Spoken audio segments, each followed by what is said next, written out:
Ants are known for their insane ability to work together to accomplish impossible tasks. So I was wondering what would happen if I put my 1,000 ant colony up against natural disasters. Would they actually be able to stop and survive them by working together? Well, that's exactly why I gathered up 1,000 ants. And I have the 5 coolest natural disasters planned, starting with the most iconic, an earthquake. Yup, ants, I went out and bought a realistic earthquake simulating platform that if I go and press this button, whatever on top starts to shake so much, which recreates a real earthquake.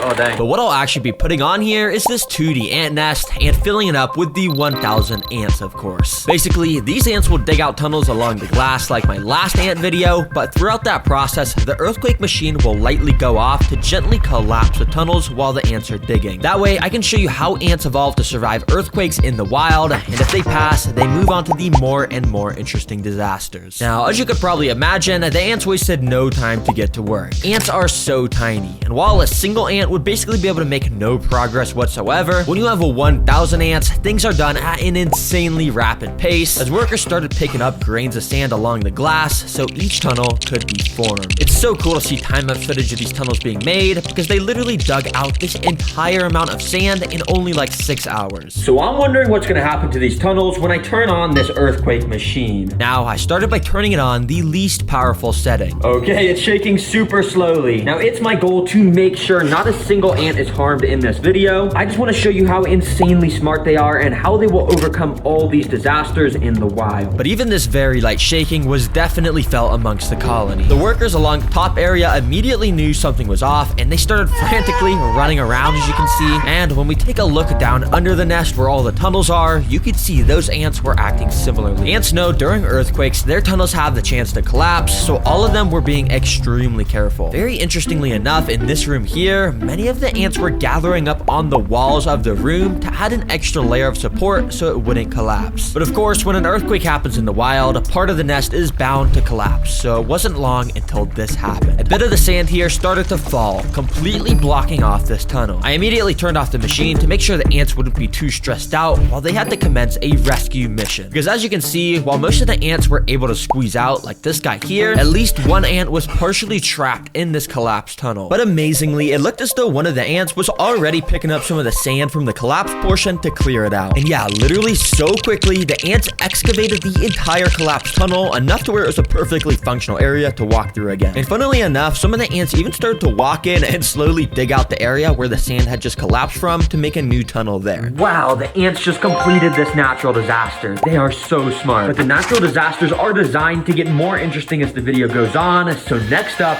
we got a sandstorm. Yes, ants, you heard that right, and this will be taking place in the separate desert enclosure. Yes, we need to have a separate tank, so that way I can make the sand blow around like crazy to replicate a real sandstorm. And along with this blow dryer, I've also got all these fans that clamp to the walls, and I can just set up to constantly blow the ants back. For the ants to be able to pass this disaster, they're gonna have to do something like grab onto each other's bodies or something to be able to push past this intense wind. And if they can make it to this canyon, climb up it, and make it to the Terra Green Leaf Bowl, then they're gonna get a ton of seeds, which is their favorite food. All right, let me just hook up this tubing like so, and the ants should start coming. Let's go. Yup, and this tubing is set up so once an ant enters the disaster, they can't get out. That way, we'll progressively get to see more and more teamwork as time goes on. Now, immediately, you could see these first ants just kind of thought this was a normal desert as they were walking through it, but quickly, I brought out my mini sandstorm fan, and I started to blow. Immediately, the ants started to feel the wind pressure pushing them back, and were suddenly not able to walk forward. Some even lost their grip and got pushed back a bit. And as more ants entered the desert, you could tell the sandstorm was keeping them all stuck to the left side of this enclosure. Yo, this little mini fan is fire for replicating a sandstorm. But no, this is where it gets interesting, because now that they know a sandstorm is brewing, how are they gonna figure out how to get to these seeds? Well, let's see. While most ants kept trying to just walk forward and getting blown back, interestingly enough, many of the ants were gathering up in this back area here near the sticks. And many of them were actually starting to climb onto the sticks. You see, the fan doesn't doesn't really blow ants back if they're walking on sticks, since there's just so much of a better grip on there. But yeah, the second they climb off and stand on the sand again, they'll get blown back, as you can see. But the ants were starting to learn that they needed to stay on the sticks. So many started to gather up and march towards the right side where all the seeds were located. In fact, this ant was making it dangerously close to the seeds using the stick method. And well, he was able to make it to the little rock canyon and almost was there to the seeds. Oh my gosh, this ant climbing right now is a beast. I am blowing this fan max speed on him and he is just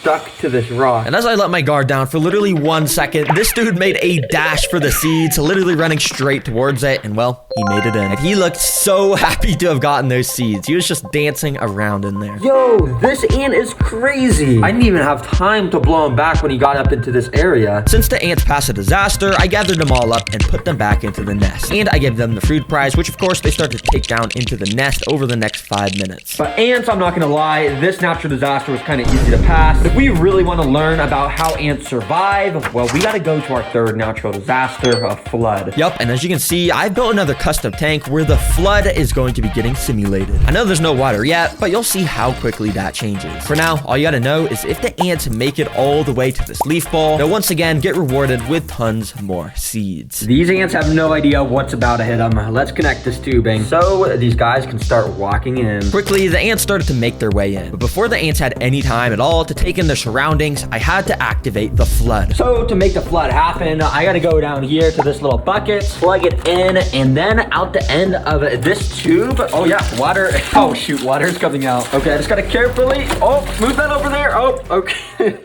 There we go. Similar to real life, floods will block off paths for ants while they're trying to travel, so this is exactly what that recreates. And the ants are gonna have to find a way to pass these gaps using the objects I've provided for them. As you can tell, the ants in here immediately were a little confused on what to do. Many were gathering up near the water edge, inspecting what the heck just happened. Some even fell into the water, but don't worry, any ant that falls in, I'll be rescuing and bringing back to the start so no ants get hurt. But also, many of the ants were actually sort of gathering around the objects I had placed in. And as I left my camera recording, I was extremely amazed by what I saw happen. Out of nowhere, this feather started to slightly move, and as I kept watching, it slowly started nudging around more and more. There must have been an ant underneath, and this ant was genuinely moving the feather closer and closer to the water until literally like magic, it was moved almost entirely in, and an ant crawled out right from underneath as soon as that happened. Dang, this guy must have been helping move it. Yo, these ants are absolutely insane. I don't know what ant just moved this feather into the water, but dang, I mean, let's just see what they do. It took a couple minutes, but eventually a couple more of the workers started to step onto the feather and started to walk across it to, of course, make it to our second platform. Now, unfortunately, the ants got to do the same exact thing here.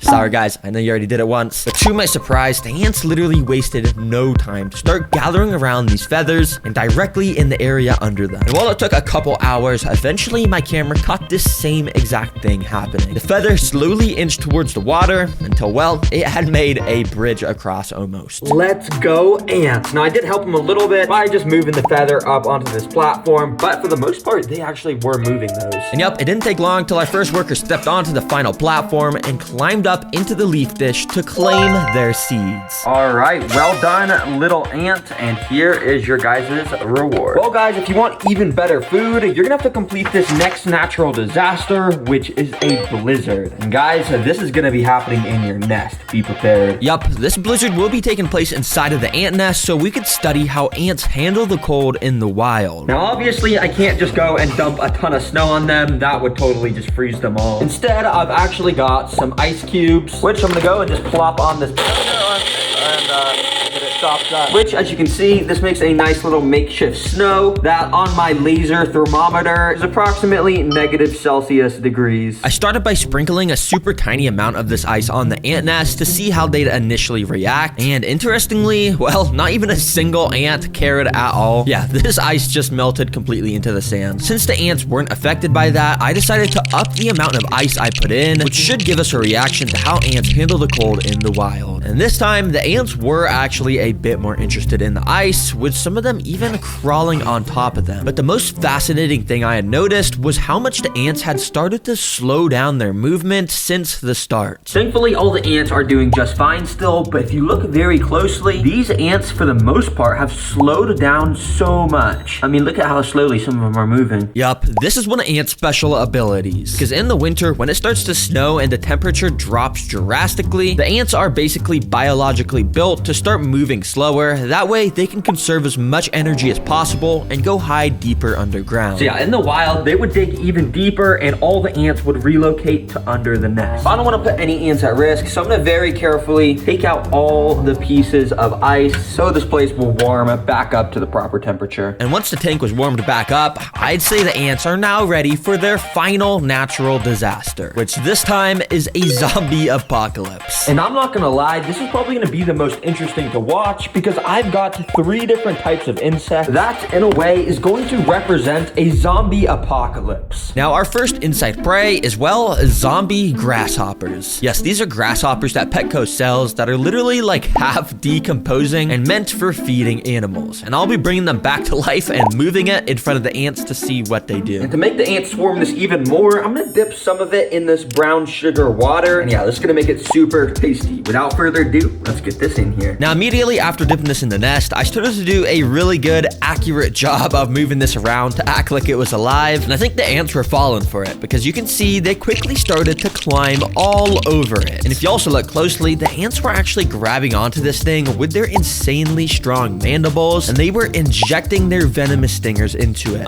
Which is kind of unnecessary. This thing is already long gone, but I guess I'm just doing such a good job moving it around that they think it's actually a real zombie grasshopper. Okay, you guys are doing a good job attacking this. I'm just gonna leave that in there for you while I get this second insect ready. And yeah, they start to absolutely devour this grasshopper. But anyways, our second insect food is this. They're called wax worms, and they're a staple food for ants because of how squishy they are. But yeah, they just look so weird. So that's why I'm putting them in the zombie apocalypse section of the video. Let's go ahead and add these guys in. I decided to put this first wax worm on top of where all the ants were still located around that grasshopper. And well, the ants almost instantly recognized the prey, and amazingly, they knew exactly what to do. And they took this dude straight down into the tunnel system where it wouldn't even stand a chance to fight back. Oh my gosh, that was like 3 seconds. And now this worm is literally nowhere to be seen. It's probably in the tunnel system. Dang, that's actually kind of impressive, ants. So I dropped the other 2 wax worms inside, and once again, one of them instantly got pulled down into the tunnel system to get eaten, and this one started to get swarmed. After the ants had a good grasp of it, they literally brought it over to these hills in the back, which eventually the worm was then brought down one of the holes on that hill. It's so cool, because if you guys didn't even realize, the ants have turned these hills at the back into an extra place for more tunnels on the back, and we can literally see the worm down under these tunnels as the ants get their protein from eating it. Wow, amazing job, ants. But our final zombie apocalypse food is flightless fruit flies. But I'm gonna be dumping so many on the ants, so it's like a proper zombie apocalypse movie with how many zombies there are, even though,